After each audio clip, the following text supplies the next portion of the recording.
If it's something that's bothering me, I need to tell him that it's bothering me. Yeah. And we're just spiraling. Fantasy of the mind reader has to be one of the biggest joy killers in marriage. If there's anyone I trust giving me marriage advice, it's you. The relationship that you're looking for isn't as difficult as it is. Doesn't have to be overwhelming. It's not impossible. A good relationship is not for a select group of people who somehow magically found the one perfect person who was made for them. It's hard for a lot of people, I think, to open up about their marriage because it is something that is so personal. Perfection paralyzes enjoyment because you only have a few perfect moments in marriage and parenting. I think what we fail to recognize is that it is shaping our philosophy, our perspective on the world. Look at this, is so cheesy, but we're sowers, we're not saviors. Hey, what we can do, we will do, and we'll plant seeds and we'll do that. But at the end of the day, we can't be anyone's savior. The little things matter the most. What are the thoughts I'm thinking? What are the words I'm saying? When we really think about it, our words and our thoughts more than anything dictate the atmosphere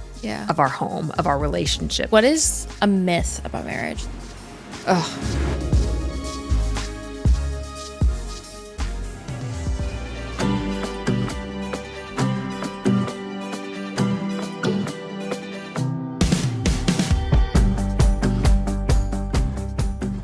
Lemon drops. This episode is so good. I'm so excited. There are so many takeaways, whether you're married, dating, single. This conversation is so impactful.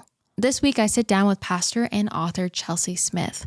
Chelsea opens up about the stigma that still exists around couples therapy and marriage counseling, and how her long-running Marriage Mondays tips on Instagram ultimately inspired her to write her book, I Do Today. We talk through how Taylor and I handle conflict in our marriage, why striving for an enjoyable marriage matters more than chasing a perfect one, and how setting boundaries with social media can protect intimacy and connection. Chelsea also shares her perspective on teamwork in marriage and how competitiveness can quietly sneak in, and what couples can do to focus on sharing instead of comparing. This episode is so eye-opening. There's something for someone to take away, no matter what stage of a relationship you are in. Chelsea has been doing this work for years, and I'm so excited for you guys to hear what she has to say.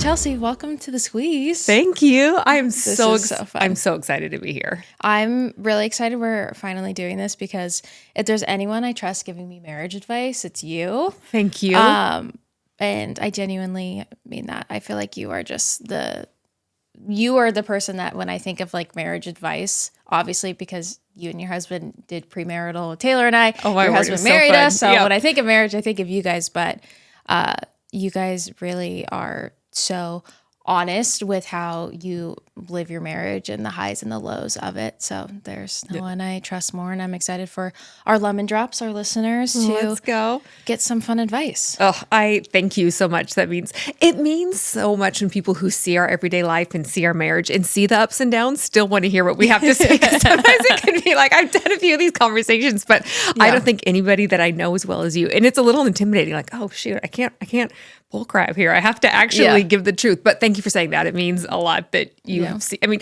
I love doing your premarital counseling was great, but I feel like Jude and I get more out of it than we give. So you probably heard way more about our marriage than you ever wanted to. No, that's fine. I know we say the same thing about the podcast, that people come on and they're like, oh, it was so good to like open up. But I'm always like, this is free therapy, like for us to talk away. Every time there's a guest that comes on, I learn something, Taylor will learn something. And it's just, I think talking about it is like the most important thing. Free therapy. Yeah. Yeah. Therapy for a job. Yeah, for sure. Well done. Without a degree and all of the other things. Okay. Oh, you're a nurse. Okay, fair enough.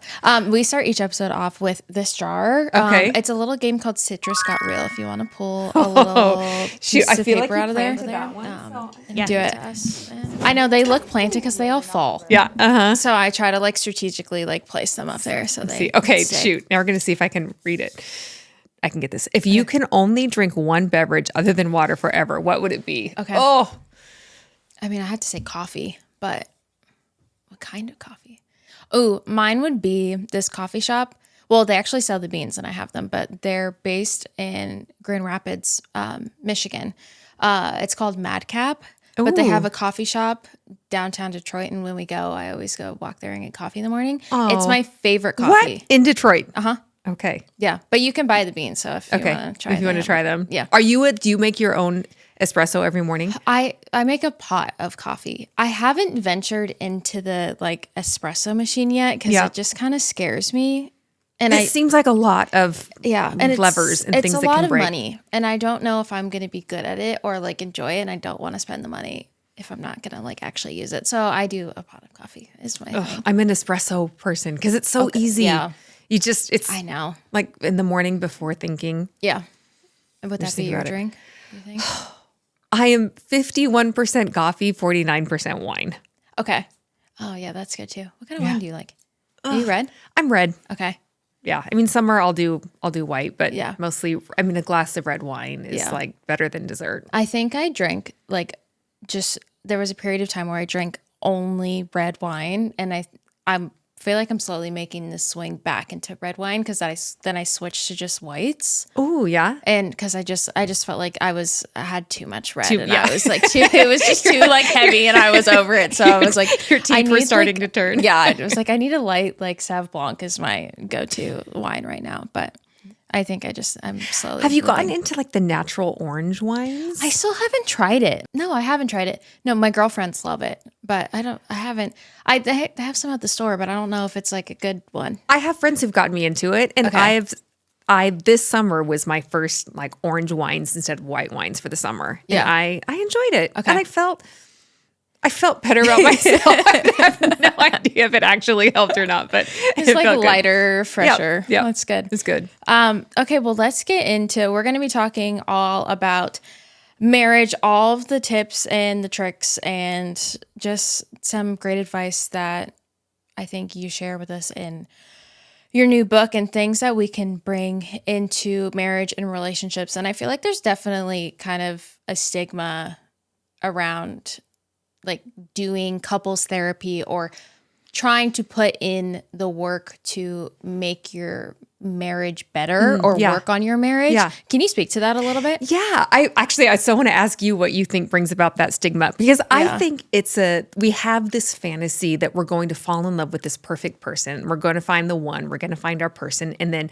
we ride off in the sunset together, and all of it just works beautifully and wonderfully and magically. And while there is magic to a marriage that I think can be unlike any other relationship, I don't think it comes without work, without putting in effort, I would say for me, marriage is the most fulfilling, most difficult, hardest thing I've done in my life. And it's like anything else, which is probably bad to say, but you kind of, if you don't put in the work, you're not going to get out of it what you actually want to get out of it. But I feel like the stigma comes from, we think that if we have to work at it, something's wrong, that it just should come naturally. It should just be easy and wonderful. Do you think that's where the stigma comes from? Yeah. I mean, I think it maybe even just ties back to kind of the stigma that is around just therapy in general. Like if something, like you're only going if something's wrong, and it means something's wrong. It means something's not working right if you are going. But I definitely feel like it's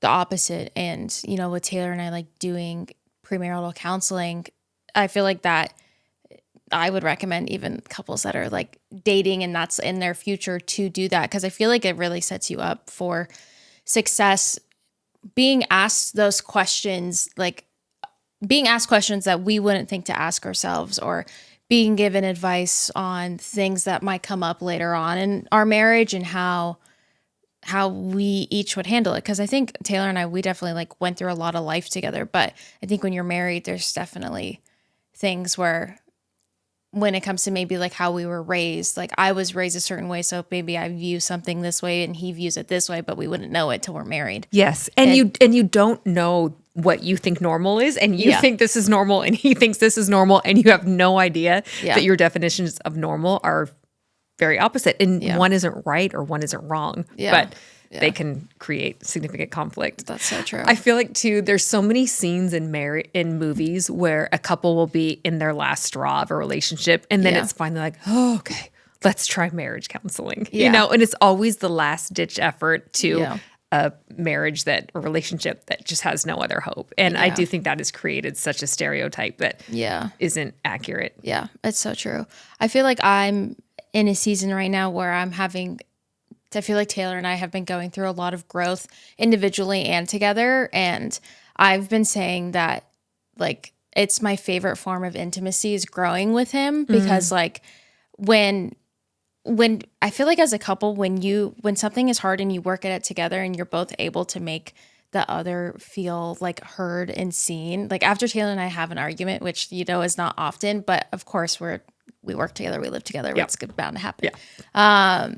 And he like fully hears me. I'm like, oh my gosh, I'm like in love with you again. Like it just like, it does something that is just so like cool. I think that is the magic of marriage more than anything else. Yeah. Is when you are your worst self and your ugliest self and, the inside and out. And we all have things about us that we wish weren't there, that we wish weren't seen, or that we wish we could change. But we're human and none of us are perfect. Yeah. And I feel like the same thing when Judas sees the ugly of me, when he sees the worst part of me, and then he still loves me and likes me anyway. Yeah.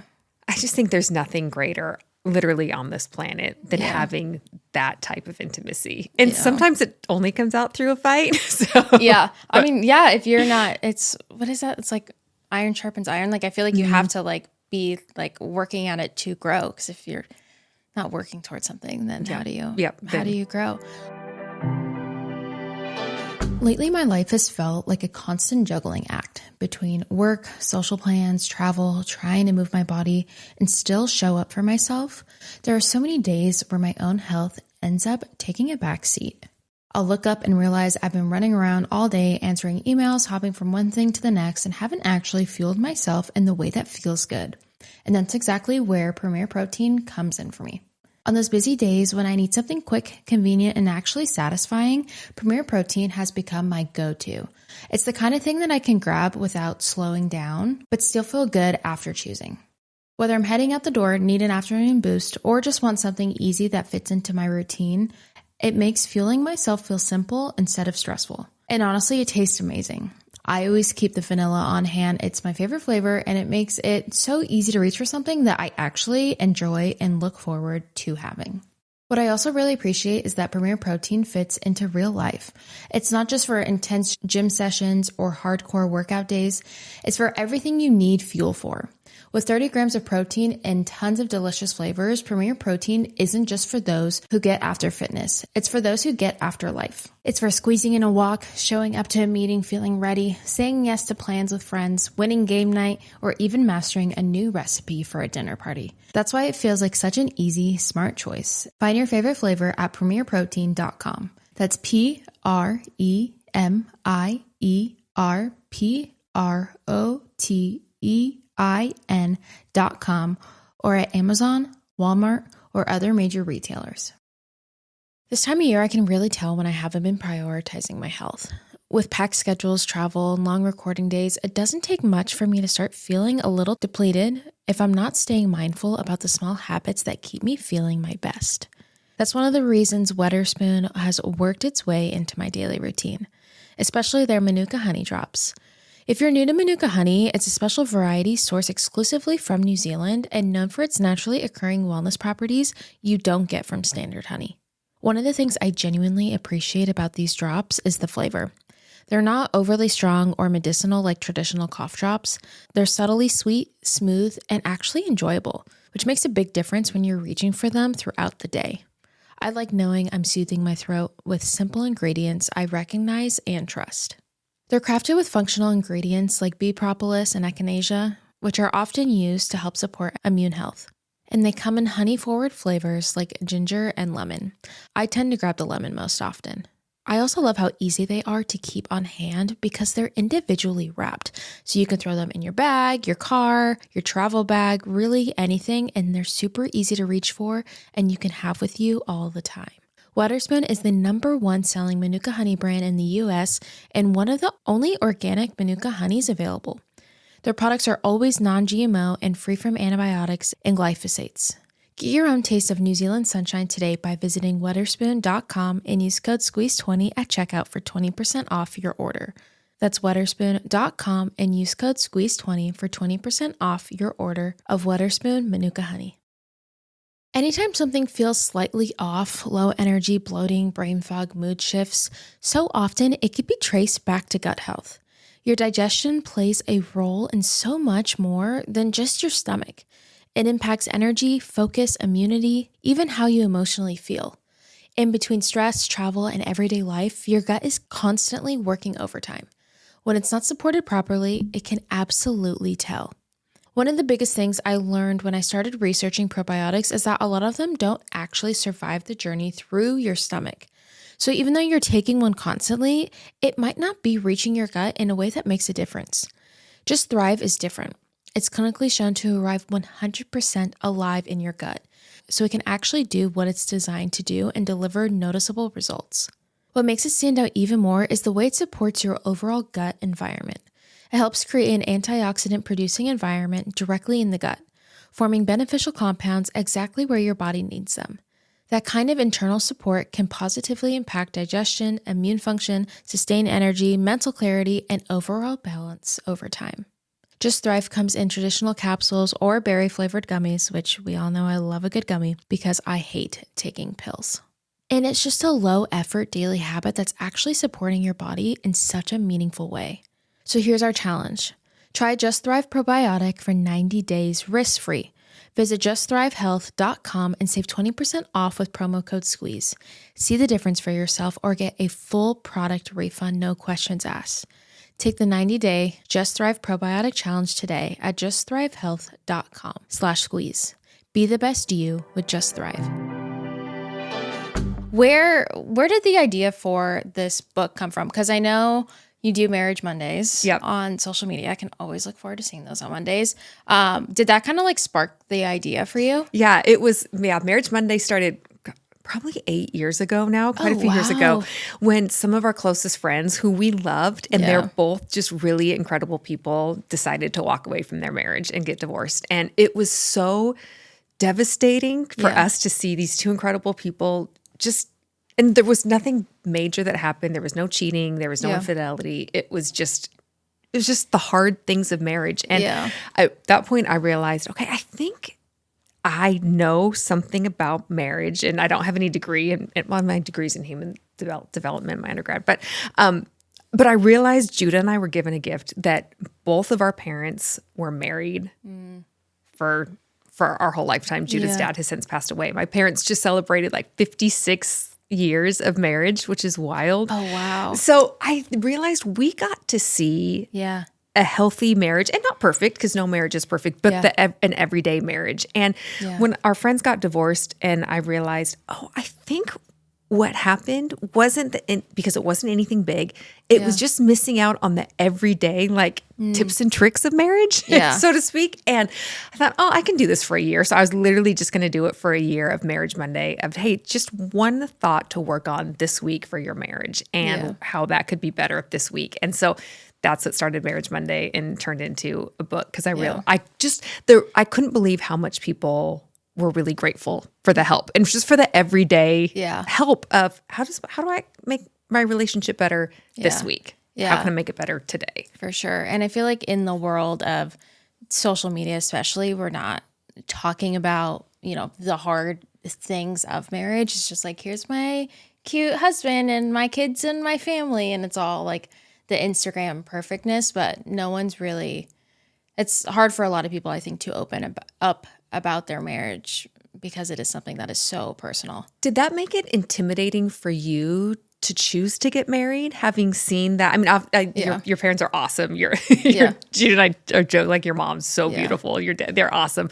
But so obviously you've seen an incredible marriage, but seeing that social media Instagram version, did that make marriage feel intimidating to you or hard to choose? Or that's a good question. I don't think for me, I mean, I always wanted to be married. Like I just always wanted to be a wife. So I don't think it was something that was hard, but also Taylor and I have been together I think we got engaged at 4 years and married at 5. So we'd been together for quite some time. And so I think I got to a point where I was like, ready to be married. I was like, okay, I'm done waiting now. But I definitely feel like my girlfriends could relate to that too, or just not feeling like they could find someone like you that. See this perfect life marriage on Instagram, and then you start dating somebody and it's work, and you get in a fight and he has flaws and you have flaws, and then thinking, oh crap, this is the wrong person. And then you try again, but then you're a little, I don't know. No, it's very true. Like just comparing what your life looks like to someone's on social media, that it doesn't look how we're perceiving that person's life. Ours may not look like that. That's definitely a struggle for sure. Yeah. Are you an internal processor or an external processor? Internal. Yeah. Yeah. I think it has to do a lot with being an only child. I think to some degree, because everything is all in my head. Like I didn't have anyone to talk to growing up. So I think a lot of it, and I thrive with alone time. Like Taylor could be sitting with me 24/7 all day, every day. And I I need just, even if we're in the, I need to be in a different room than him for like a little bit of time, or I'll need to just to process. It's weird, I am also an internal processor. Yeah. Judah is very much an external. Very much not. Okay. And one of my tricks that I have learned along the way is at times just taking a bathroom break, mostly in professional environments where we're in like a work discussion thing. And I know I have a thought, but I just can't quite get it out. I go into the bathroom and just take that minute, and I just need that clarity in that moment by myself for the thought to materialize, which is so bizarre because obviously it was all there before, but it's just that moment of the thought coming together that I just need to be by myself for and not hearing other voices. Yeah. Love. That's so good. Do you and Taylor, sorry, now I'm like trying to give you marriage advice. That is why you're here. Stop. Are you guys, like, I have noticed, because Judah and I have a very similar dynamic, that we have done a weekly date night forever. And then as our kids got older, like basketball, kids sports and whatever, it stopped for a season. And then about probably 9 months ago, we went back to our weekly date night, not in the middle of the day, not just thinking, oh, okay, we can get away here or there. And I was shocked at how much comes out of me, even before the glass of wine, if I'm being honest. Definitely more after, but in that space, because I know that's what this space is for. And it's been really surprising how much that does. Yeah, we were actually just talking about doing that more. We actually talked about doing like in this new year too. Yeah. Doing your book and working on it once a week. Cause I will do all the books and do all the things and the tricks cause I love growth and working on things. And Taylor's definitely the one that's like a little more hesitant to do it. But what I love about the book is it's so digestible. Like when I realized it was like, it covers an entire year. Yep. But it's a small book. And I was like, oh, this is actually really approachable. Oh, that's actually the best compliment anybody can give me about the book. So good. Thank you. Yeah. I love it. It's literally just like 2 pages of a little something you read, and there's the think about it, talk about it, and do something about it, which I think is really cool. And easy for couples to, if one of them in the relationship isn't wanting to do it, it's something that's like, hey, it's just a page. Yep. It's literally, you can sit down and read it together in 7 minutes, and then it's easy. It's easy to work towards. Yep. Okay, let's dive into some things about this book because I know our listeners are definitely going to want to hear your advice on this. I definitely think something that you talk about is focusing on that marriage should be an enjoyable one rather than a perfect one. How can we kind of shift our focus to making it more of an enjoyable marriage? Oh, I love that question. I think taking off, even what I talked about just with my kids, if I was so focused on perfection, perfection paralyzes enjoyment because you only have a few perfect moments in life, in marriage, in parenting, in your skin, in your body, in whatever it is. Yeah. You have perfect moments in your skin all the time. So don't say yes to that. It's true. But if we're so focused on perfection, we will miss like the laughter that comes out of when things go totally wrong. And that are moments that it can be so enjoyable. Yeah. And that's good. Yeah. In the book, you highlight the role of digital conveniences that they can play in relationships. We kind of talked on this earlier, but why, and I feel like this is actually something that maybe we don't think go hand in hand, but why do you think setting healthy boundaries with social media is important for couples? Oh man, that's such a great question. I think we there is this perception of social media that this is me. Yeah. And it's not an us, and this is what I do, and the content that I ingest, and the people that I talk to, and it's just me and my device. Yeah. This doesn't affect you. This doesn't affect us. This is my thing. Yeah. But I think what we fail to recognize is that it is shaping our philosophy, our perspective on the world. I know for me, a big thing with social media is a lack of contentment. That I can think I'm wonderful and amazing and have a great life until I spend too much time scrolling and see all these people with gorgeous skin. And, whatever it is, the thing where all of a sudden I feel like I'm falling short at, or I thought our vacation was great, and then I saw all these pictures, and now whatever it is. And I could think I'm just carrying that by myself. But the reality is I take that into our marriage. And all of a sudden, if I'm feeling like our life isn't great, or I'm feeling like I'm not good enough, or I'm seeing all these other husbands do house projects and mine does not, what all of a sudden this comparison and this lack of contentment comes in, and it doesn't just come into me. It comes into our marriage. It comes into our relationships. It comes into the way I talk to my husband. It comes into the way I'm striving for life or not carrying a peace in life. And that affects both of us. And so there can be things that can be blind spots for us in our relationship to our social media that we can't see. And so I think that's a very helpful thing. But then to recognize that it does affect our emotional state, which does affect our marriage and our relationship. And then I think the other big thing is, what is our relationship with other people online? Yeah. The old jokes about people slipping into DMs. There's a reason. It's a stereotype. And what is our standard? How much is Judah comfortable with my DMs with other guys? How much am I with girls, and likewise? So I just think being on the same page, there's no necessary right or wrong. Yeah. But there is a necessary, hey, we're in this together, and that we see that we're on a team. And my relationship with my digital device is not mine. It is ours. Does that make me sound old? What do you think? No, I think that's definitely true. Cause you can definitely, I think like what you said with, Judah not being handy. Taylor is the same. He did not grow up learning he just is not a handy man, which he has said before, and I'm not calling him out.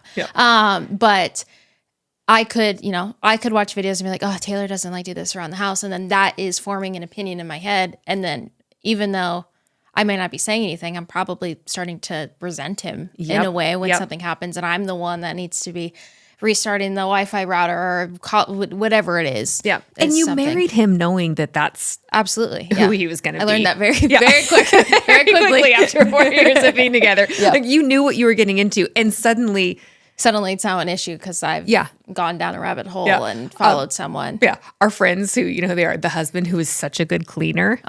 If I watch their social media too much, I'm like, ugh. Yeah. Yeah. But I also think too, on the note of social media, I find that sometimes that Taylor and I will both, there's a lot of nights where we'll both be scrolling and like an hour has gone by and we haven't spoke to each other, but our nighttime is our time together to watch a show and to talk and to catch up on the day, when that's just kind of robbing us of that intentional time together. And like, we're sitting on the couch together, but are we actually connecting? Yeah. There's no form of communication at all between the two of us. Which is another thing I really like about that book, the one I wrote, is giving people time and conversation and intentionality too. Okay. Yeah. There's a lot of things that will take up our time, and it's just the way that the world we live in, but being intentional with, hey, here's 3 connection points during a week. Really, if you read it together, you do the think about it, you do the talk about it, and the do something about it. Yeah. Like, I think with technology and everything, I think everyone can feel overwhelmed a lot more than normal because we have so many little, like, hey, how are you? Like, you can so easily text and like comment and message and connect to people, which used to not be a thing before we had social media and cell phones. We were laughing with some friends about, they're from the South, how our friend grew up with people knocking at their house like, hey, are you home? Would you like a hang? Yeah. We're like, that's still, he's from West Virginia. He's saying that still happens in his neighborhood. We're like, that doesn't happen anymore. But yeah, you're right. You get all these little tidbits, but not, is it meaningful? Do you feel connected to people when you do that? Yes and no. I think there's, Yes and no. I think sometimes I get overwhelmed, especially because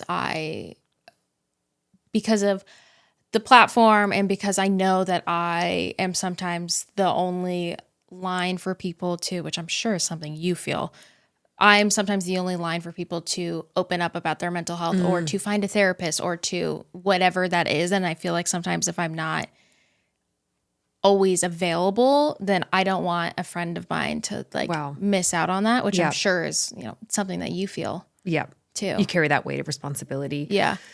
Yeah, we've had to just decide, you know what, look at this is so cheesy, but we're sowers, we're not saviors. Yeah. Hey, what we can do, we will do, and we'll plant seeds and we'll do that. But at the end of the day, we can't be anyone's savior because we're just not equipped for that, which is obviously more like spiritual language. But yeah, it's feeling true. like people have a crisis and they reach out to you. Yeah. That's a big responsibility. Yeah. To and carry. I love it. But yeah, sometimes I'm like, okay, I'm going to just turn everything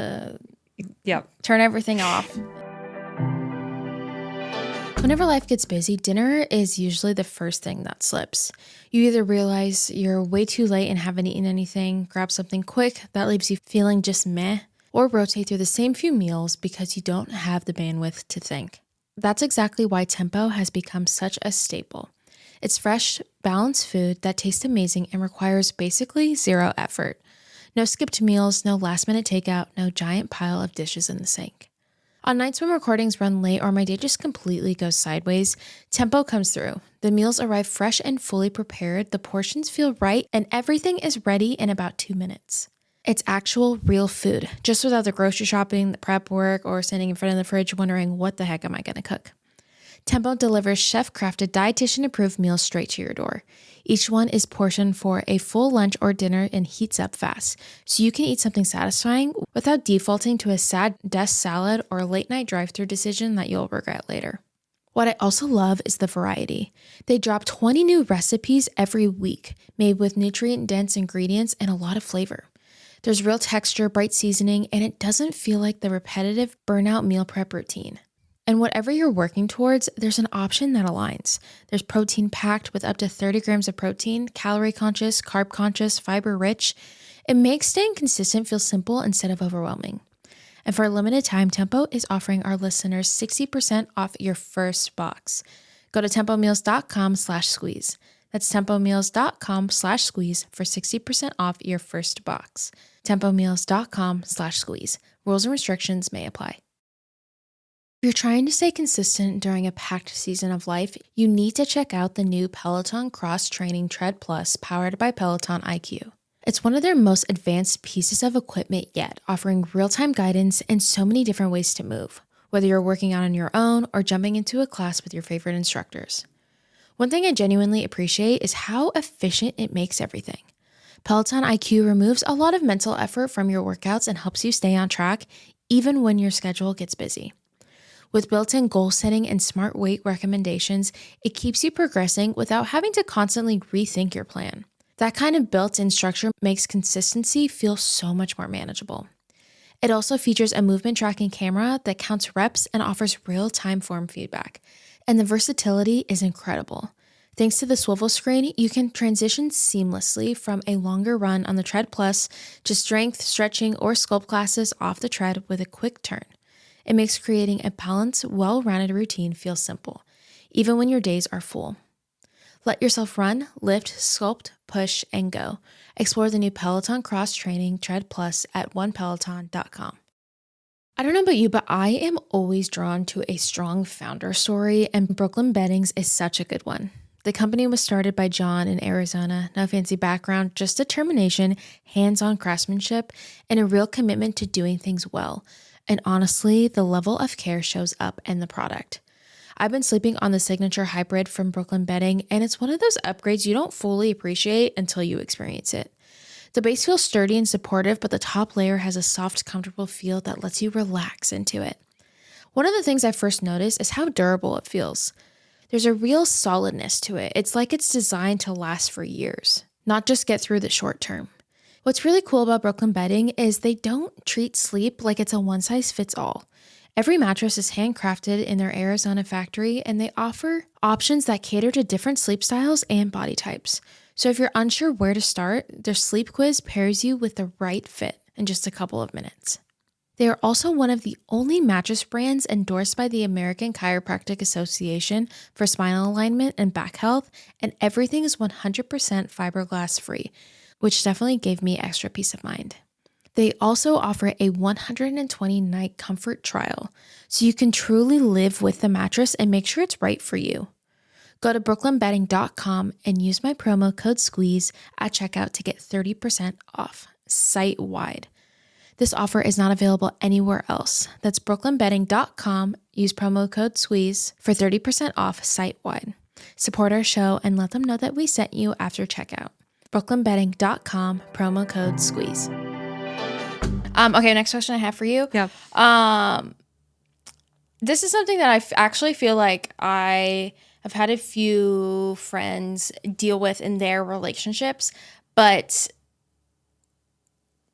marriage is definitely something that's teamwork, and competitiveness can definitely sneak in, especially if maybe one person has been the more quote unquote successful one in the career, and then the other partner now is the more successful one, or now is bringing in more money, or whatever it may be. Yeah. What advice would you give couples that are struggling, rather than like sharing that moment of excitement with each other? Yeah.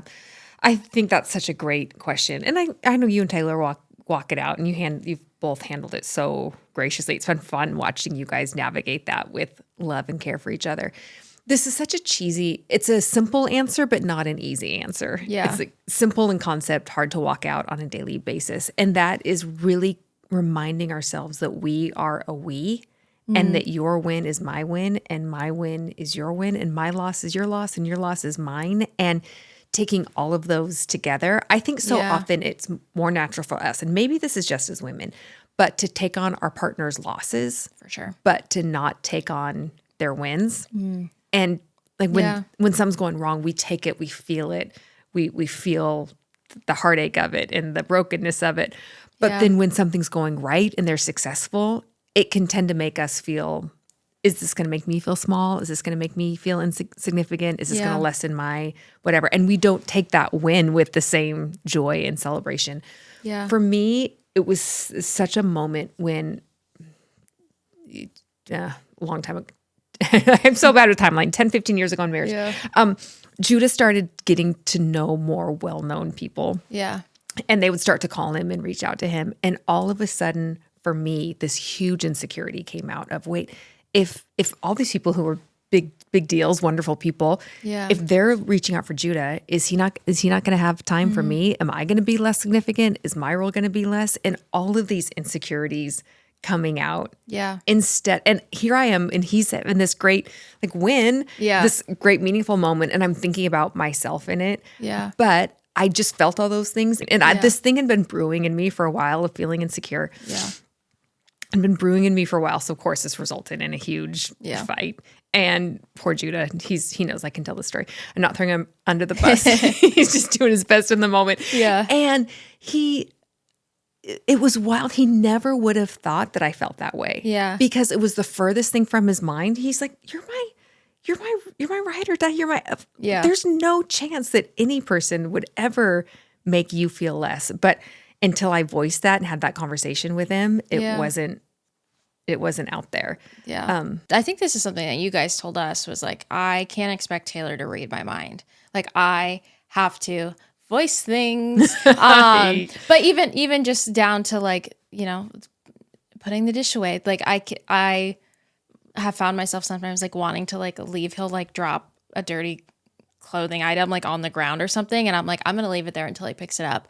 And then every time I walk by the sock, I'm just building resentment, and I'm like, why am I like, I either need to just pick up the damn sock and put it in the thing, whatever, or if it's something that's bothering me, I need to tell him that it's bothering me. Yeah. Put your sock away. I'm not gonna do it for you. Yeah. And I was like, I can't be doing these things and expect Taylor to read my mind with it, because odds are he's not thinking about that, and odds are he's probably thinking that I should be reading his mind about something that I'm not. And then we're both just getting mad at each other for not reading each other's minds, even though we can't. And we're just spiraling. Fantasy of the mind reader has to be one of the biggest joy killers in marriage. Truly. If he really loved me, he would know what I'm thinking, or he would know what I need without that was me having something to that ask. was really helpful.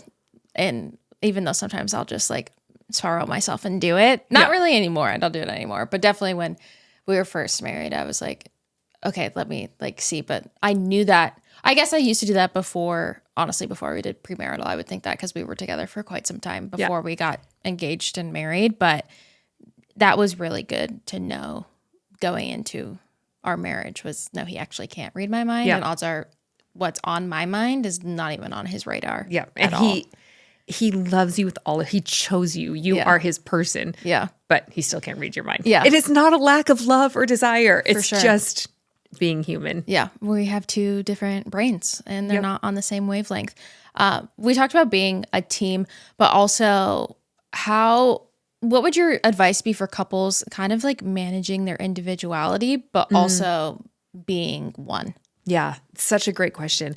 I know for years in our marriage, I tried too hard to be like Judah. I think he's the best human being in the world. I mean, he's amazing. He's thoughtful. He's considerate. He lights up a room. Yeah. And I thought, I have to be this way. This is the standard for living. And I just completely trashed my body and my thyroid doing that, to be honest. And for me, what really helped me in that moment was recognizing, if God wanted me to be like Judah, he would have made me like Judah. Instead, he made me like me. Yeah. And I am an introvert. I am an internal processor. I'm a little bit more thoughtful before I speak, or just the things that are different than Judah that are also unique to me. Yeah. And really for me, that perspective of, no, God made me this way because he wants me to be this way. If he wanted me to be that way, I would have been that way. Yeah. And for me, that was like 15 years into marriage light bulb that unfortunately took me way too long to figure out. But once I leaned into that, it was wild how much more I enjoyed myself. Yeah. And then other people enjoyed me too. Yeah. It's like there's no pattern that anybody expects people to be like. But if you're enjoying yourself, I feel like other people will enjoy you, no? Yeah, for sure. I'm curious, what has surprised you most about your marriage as you guys have grown together? Because it's been 26 years. 26 years. So cool. What surprised me the most? I think how grateful I am for my friendship with Judah that has sustained all of the seasons. Yeah. That sex is great, laughter is amazing, raising kids together is a journey, working together. There's so many different facets of a marriage. Yeah. And you're running a household together, or for us running a business organization together. But I think it is how much at the end of the day, my friendship with Judah is really the core of all of it, and how much I still love to laugh with him. And we have a silly little card game that we like to play together, and how much that actually does matter. Yeah. I love that. How about you? You guys are 4.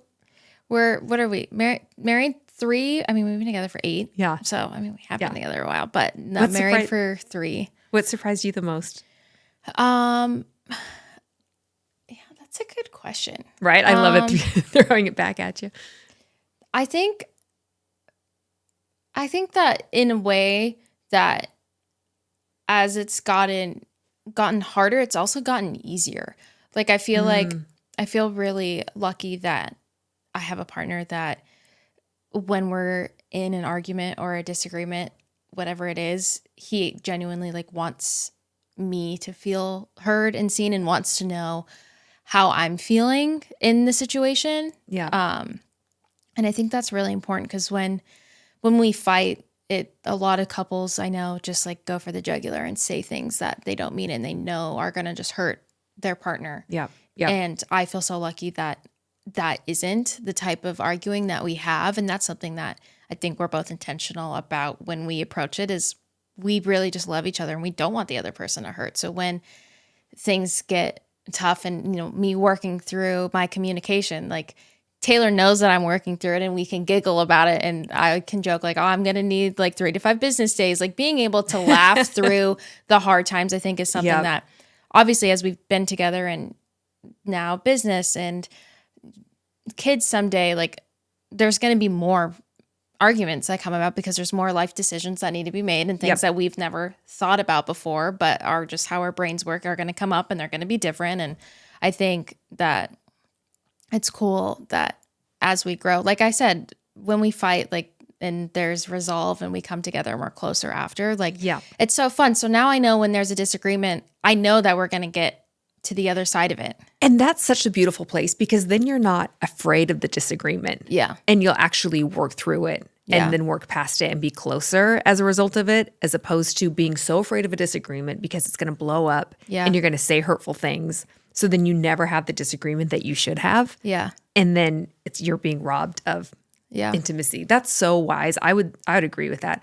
I don't think we fight any less 26 years in than we did. In our first year, maybe, I mean, we're just trying to figure out life. Yeah. But we just fight fair. Yeah. And we fight knowing, okay, here's the boundaries. We have like literal rules of here's things we don't say. Here's things that we do say that are helpful instead of just being hurt and saying hurtful things. Yeah. And learning how to fight fair has been one of the biggest tools of marriage. I think that's where like the friendship comes in too, because Taylor and I are best friends, and obviously as husband and wife, I don't want my husband to feel hurt. He doesn't want his wife to feel hurt, but also like he's my friend. Like he's like my favorite person to hang out with, and I don't want my favorite person to hang out with like to be upset or to hurt them. So I think that just adds another level of like, not only am I married to you, but like I actually enjoy your company and like I enjoy being your friend. Yeah. So I think that's and I don't want to ruin a weekend because I had a bad attitude and said something stupid. So let me just handle it a mature way instead of an immature way. I am curious to know, in your experience, what tends to matter more to you than anything else in a strong marriage? I think one of the premise of the books is that actually the little things matter the most. And so often we think, oh, a marriage is made or broken on the big things, choosing the right person or getting the right therapist or, all the things. Whereas I found it's actually the little things that make or break the moment. What are the thoughts I'm thinking about Judah? What are the words I'm saying to him? Words and thoughts can seem so little and so cheap and so inexpensive. But when we really think about it, our words and our thoughts more than anything dictate the atmosphere of our home, of our relationship, of our connection. If I'm thinking resentful thoughts, if I'm thinking belittling thoughts, if I'm thinking belittling thoughts about me, it just shifts the atmosphere in such a powerful way that it becomes such a big thing. Yeah. Wow. That's good.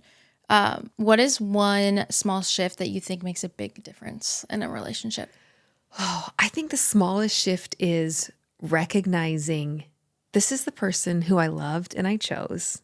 And I am the person that he loved and chose. And we stood up there on that day and said vows to each other, knowing 90% of who the person was, knowing their strengths and weaknesses, and having the shift of remembering, I loved this person. I chose them for them. Why would I try to now change them and try to, no, we both want to grow and we want to grow as humans, but why would I try to change him into, so often it's being more like me. Like, have you found that I'm in finances, I'm more of a saver.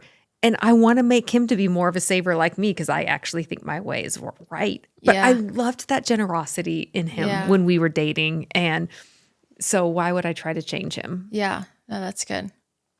Yeah. Like, Are you ever tempted? Please tell me it's not just me to try to like, to try to change that man. And no, to be for like, sure. No, I definitely think, I think that is definitely the case. There's definitely qualities or thing. I am like a busy bee and need to be doing something all the time. That is not Taylor at all. And I think that's because like how he's been, like the career he's in, when he's working, he's like 120% in. And then when he's off, he's off. But I'm always on. Like my brain is always going. Well, I think that's part of what he fell in love with about you. Like the fact that you're a nurse and you had a career and you're serving people and you're working. And no, for sure. And I definitely, sometimes I'm like, well, why don't you just like do something? But then he's probably looking at me and like, well, why don't you just chill? Like, so that's why I think it's cool that he is the way he is and has those boundaries, and I am the way I am and my work ethic. And we're able to be like, he's able to be like, hun, it's time for dinner. Let's close the laptop. You're done with this. Like, you've worked how many days this week? Like, let's take this time. And I'm able to be like, hey, let's go do this. Like, we really need to get out of the house, or we should go do this. So I think it's... And appreciating those differences in each other and using them to make yourselves and each other better, as opposed to an area of contention. And going back to the thoughts, I think our thoughts dictate so much of our perception of those differences. Yeah. Of whether we're seeing them as a good thing or just annoyed. Yeah. What is a myth about marriage that you think people need to just let go? Oh, and I think we already embraced it, but if I marry the right person, my marriage will be easy and perfect. Yeah. And that when it's not easy and it's not perfect, we think the problem is the person. Yeah.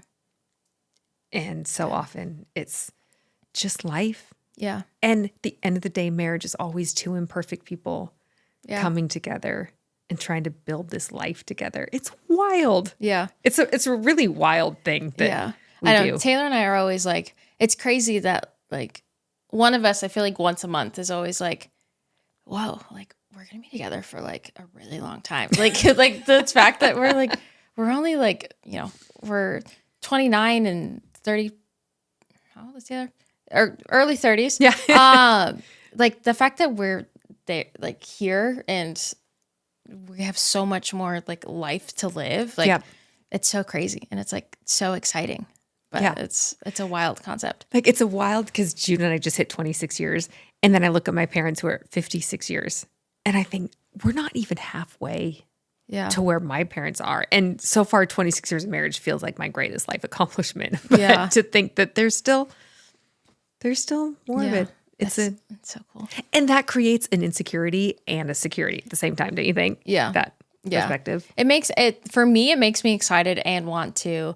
I mean, like I said, I'm just I want to put in the work, and I want to like grow, and I think I just want to like fully, I want to know, I won't ever know 100% who Taylor is, but I want to know as much as I can, the way he works, the way he thinks, what makes him happy, what makes him, which I feel like I know a decent amount of, but we're always going to have an argument of some type, and it's exciting for me to learn those aspects of Taylor more. And it's so fun to be 26 years in and to know uncover something about Judah that I haven't learned before, or realize something like those penny drop moments of realizing, oh, that's why you do what you do. And it's so fun and fulfilling. And then likewise for him to know and understand me more. Yeah. It's fun. I know. I love it. If someone only takes away one thing from us talking today, from your book, which we're going to leave a link below, you guys need to go order yours, what would you want that to be? I would love for it to be hope. I think so often, whether it's a single person trying to find a relationship and it feels impossible, or somebody in a relationship that feels dull, or in a relationship that feels like it's gone further and you've said those hurtful things, that I really do believe that the relationship that you're looking for isn't as difficult as it is, as we can be led to believe that it is. I do think it's just putting in a little bit of effort every day. And you can put in that effort today. Yeah. And then tomorrow you can put in that effort today. And then the day after that. And it doesn't have to be overwhelming. It's not impossible. A good relationship is not for a select group of people who somehow magically found the one perfect person who was made for them. I really, really do believe that a magical marriage can be available to everybody. Yeah, it's so true. What advice would you give someone that maybe one person in the relationship is wanting to work on their marriage, but the other person is not open to it? That is such a brilliant question. And I think that's when the worst thing you can do is to nag and to just be, well, we need to do this and we need to do this. And I think that's where you just work on yourself and do the work yourself and realize every marriage is two people. Yeah. And even if all you can do is make yourself better, that's going to make your marriage better. Yeah. And you're going to end up with a new perspective and a new love, and it will bleed over, and it will become contagious for 90% of the people. When your partner sees you getting better and more confident and more secure and more loving and more forgiving and more self-aware, they're going to want to do that. 90% of the people will.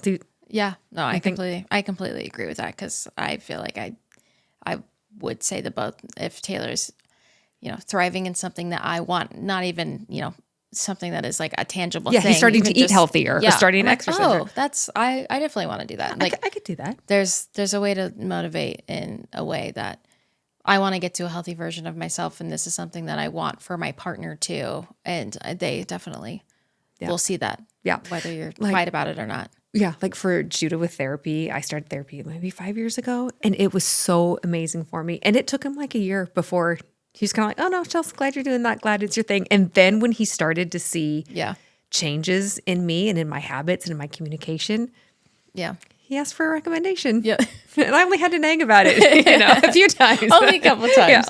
That's so good. Well, thanks for sitting down, Chelsea. I think this is going to be really helpful and remind people that marriages aren't perfect and not to lose hope with it. Because I think whether you're a couple years in, 10, 15, 20, however many years in, you can kind of feel like I've lost hope with it, but there's never, that hope isn't lost.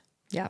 Oh, can I say one other thing about hope not being lost is that thank you for bringing up like the 15 or 20 years, because sometimes that can feel so much harder to change because it feels like you're just in habits and you're just in grooves and ways of doing things. And that is where I think this book, because it is over a year process, those habits will change, but they're not going to change overnight. And there is something about that little bit every day that really can bring new habits. I'm excited. I'm excited to do the book. And I know Taylor's not like the most excited, but he's excited because I'm excited and because it's your book. So love you guys. Sweet. Thank you so much for being who you are and doing what you do for the world. You really do bring so much hope in life and so sweet vocabulary to helping people that be better mentally healthy. So thank you. So sweet.